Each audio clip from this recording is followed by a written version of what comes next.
Assalamualaikum warahmatullahi wabarakatuh. Bismillah, alhamdulillah, wa syukurillah, la haula wa la quwwata illa billah, amma ba'dah. Selamat pagi semuanya anak-anak peserta didik SMA Muhammadiyah Wonosobo tahun pelajaran 2020-2021. Saya ucapkan selamat bergabung dengan kami di SMA Muhammadiyah Wonosobo. Pada kesempatan kali ini, Bapak akan menyampaikan terkait dengan pengenalan kurikulum SMA Muhammadiyah Wonosobo. Namun sebelumnya, biar kita lebih komunikatif, maka perlu saya kenalkan, nama saya adalah Bukhori, biasa disebut Bapak Bukhori tanpa disingkat tapi lengkap. Kemudian di sekolah saya mengajar mata pelajaran bahasa Arab.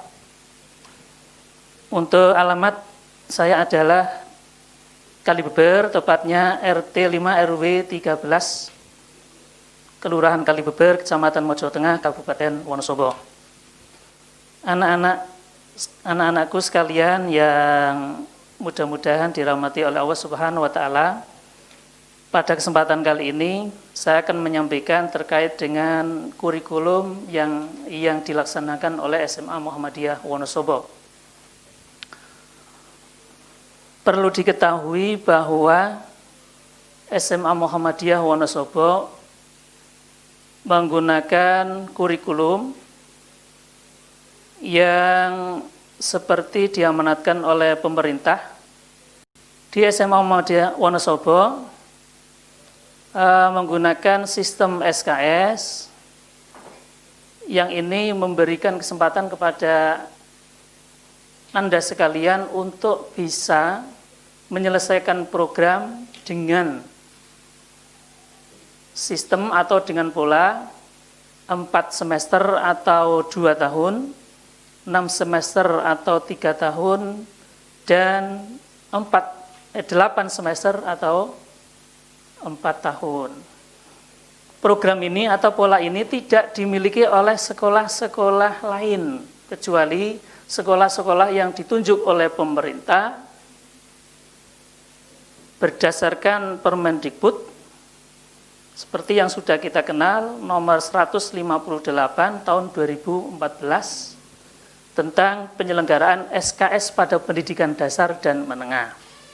Untuk Kabupaten Wonosobo, SMA Muhammadiyah Wonosobo termasuk sekolah yang diamanati atau ditunjuk untuk bisa melaksanakan program pembelajaran dengan sistem kredit semester. Di Kabupaten Wonosobo ada 3 sekolah, yaitu SMA Muhammadiyah atau sekolah Nanda sekalian, yang kedua SMA Tahassus Al-Quran, yang ketiga SMA Negeri 1 Wonosobo. Selain sekolah itu, maka tidak bisa memberikan pelayanan kepada anak untuk bisa menyelesaikan program yang 4 semester atau 2 tahun. Sepinter apapun Nanda sekalian, kalau Nanda sekalian masuk di sekolah selain yang 3 itu, tetap nanti menjalankan program yang dilaksanakan di sekolah, yaitu selama 6 semester atau 3 tahun. Itulah kelebihan SMA Muhammadiyah, diantaranya adalah sekolah yang menjalankan kurikulum dengan sistem kredit semester. Kemudian berikutnya, untuk kurikulum SMA Muhammadiyah Wonosobo, seperti halnya sekolah yang lain, yaitu untuk struktur kurikulumnya, untuk program MIPA, IPS dan bahasa, itu yang pertama untuk MIPA. Yang MIPA adalah untuk mata pelajarannya terdiri dari mata pelajaran matematika, biologi, fisika, dan kimia. Kemudian untuk yang IPS, mata pelajarannya adalah geografi, sejarah, sosiologi, dan ekonomi.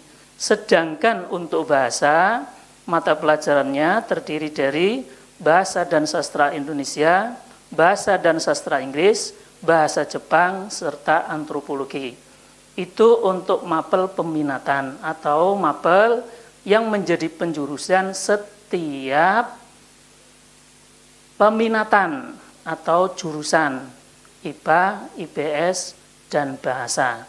Adapun mapel-mapel yang sifatnya wajib, seluruh kelas atau seluruh peminatan maka mendapatkan atau memperoleh mata pelajaran yang sama. Adapun jumlah secara keseluruhan untuk semua peminatan ataupun jurusan, untuk yang kelas 10, maka nanti dalam 1 pekan atau 1 minggu akan mendapatkan 16 mata pelajaran. Itu termasuk sudah yang muatan lokal yang terdiri dari mata pelajaran pendidikan kemuhammadiyahan dan mata pelajaran bahasa Arab. Kenapa? Karena sekolah Muhammadiyah itu diwajibkan atau melaksanakan program yang dicanangkan oleh pimpinan pusat Muhammadiyah, di breakdown oleh pimpinan wilayah Muhammadiyah, kemudian dilaksanakan oleh Majelis Pendidikan Dasar dan Menengah Kabupaten Wonosobo. Kemudian selanjutnya untuk beban belajar minimal. Jadi Nanda sekalian, selama belajar di SMA Muhammadiyah nanti ada beban yang harus ditempuh atau dipenuhi, yang jumlahnya itu ada 302 jam pertemuan atau 302 JP. Yang ini nanti siswa dapat menyelesaikan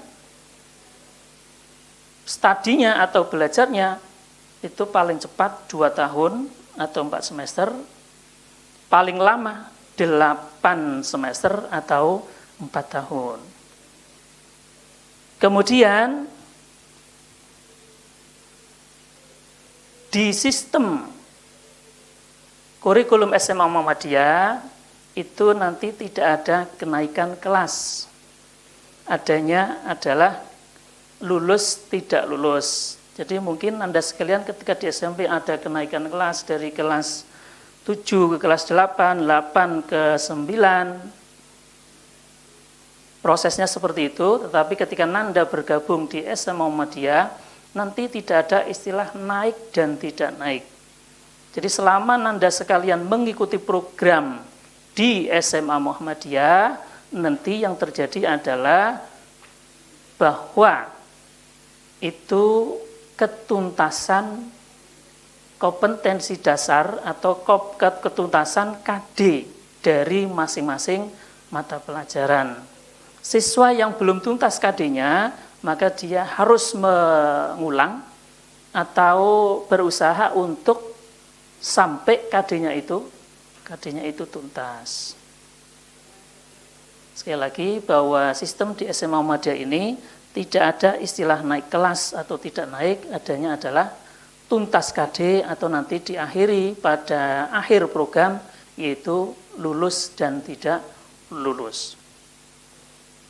Kemudian untuk menunjang pembelajaran itu, maka di sekolah penyelenggara sistem kredit semester ini itu sebagai sarana atau wahana atau alat pendukung, maka pembelajaran itu bisa menggunakan dengan pola atau dengan menggunakan sistem unit-unit pembelajaran atau istilahnya disebut sebagai UKBM seperti itu, sehingga itu bisa dijadikan sebagai cara untuk menempuh ketuntasan KD. Adapun sumber dari UKBM atau lembar kerja yang lain adalah BPTP. Jadi seluruhnya sama, itu hanya bagian dari untuk menyelesaikan sebuah KD dari setiap mata pelajaran.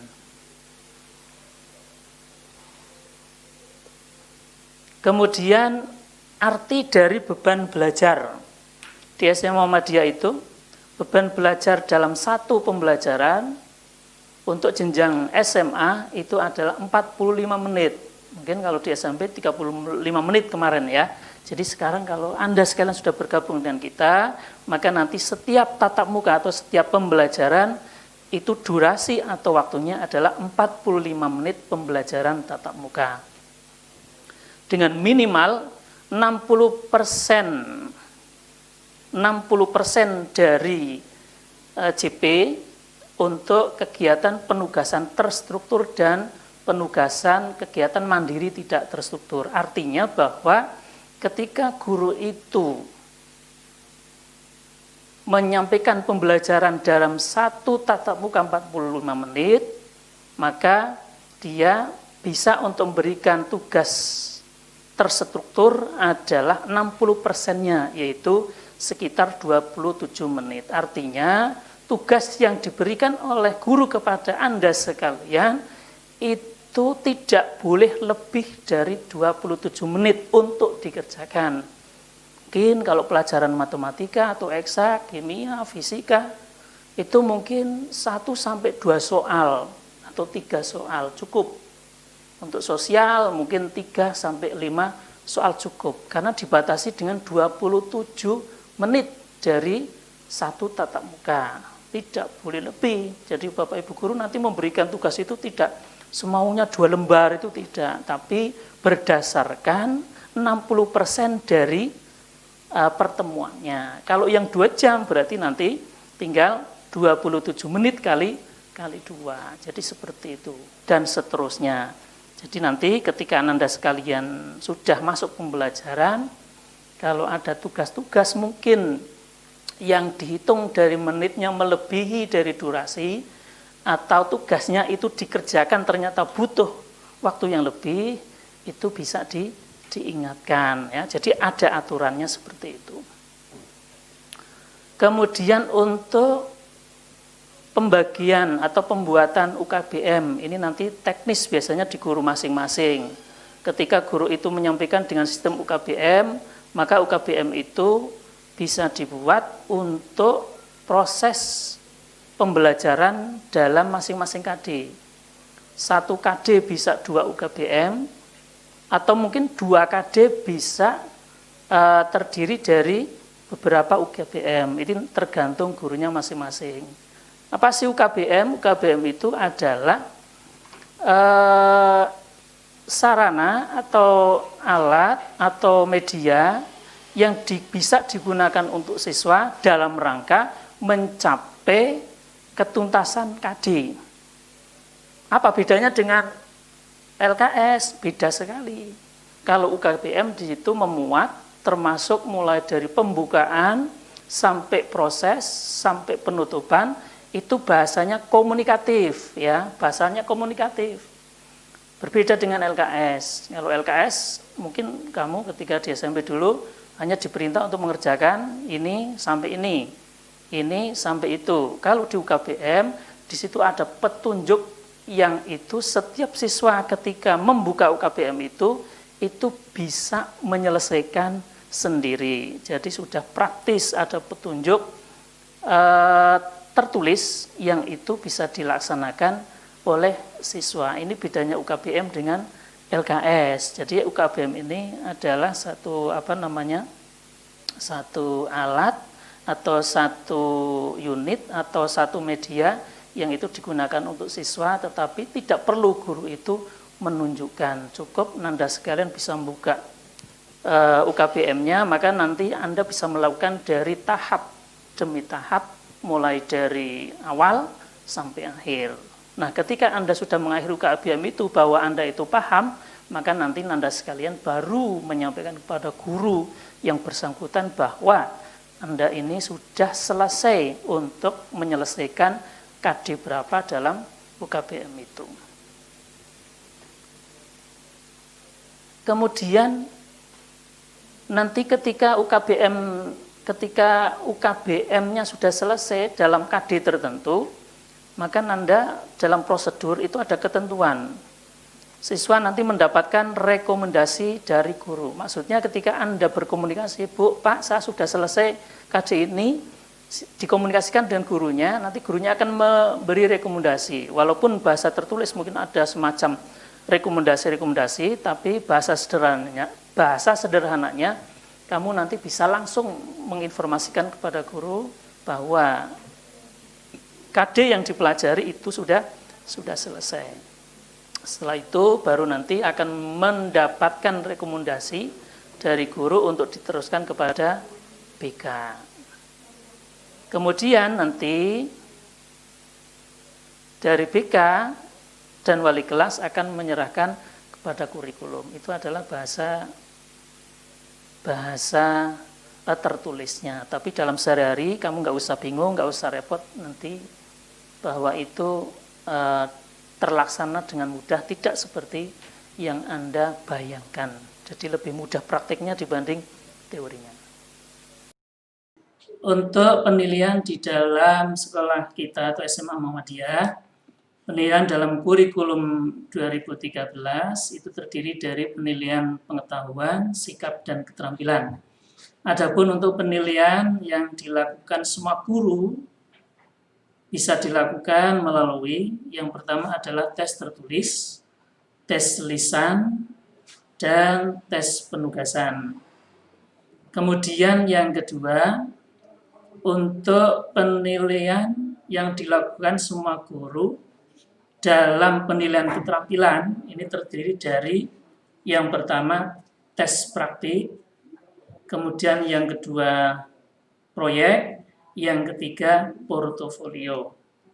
Kemudian yang ketiga kaitannya dengan penilaian sikap yang dilakukan oleh semua guru di sekolah kita, meliputi yang pertama adalah penilaian observasi, yaitu mengamati perilaku siswa di kelas, kemudian penilaian diri sendiri, yang ketiga penilaian antar teman, dan yang keempat jurnal. Sikap apa yang dinilai? Nah, ini sebuah contoh saja bahwa nanti sikap yang dinilai oleh guru kepada siswa diantaranya adalah yang pertama, kejujuran dalam mengerjakan ujian. Yang kedua, kedisiplinan mengikuti kegiatan sekolah. Yang ketiga, ketertiban dalam mengikuti pelajaran. Yang keempat, tanggung jawab melaksanakan tugas individu. Yang kelima, santun saat berbicara dan berpendapat. Yang keenam, aktif dalam kerja kelompok. Itu sikap-sikap yang akan dinilai oleh semua guru mapel di sekolah ini. Kemudian yang berikutnya untuk konversi nilai. Jadi konversi nilai itu nanti terkait dengan predikat.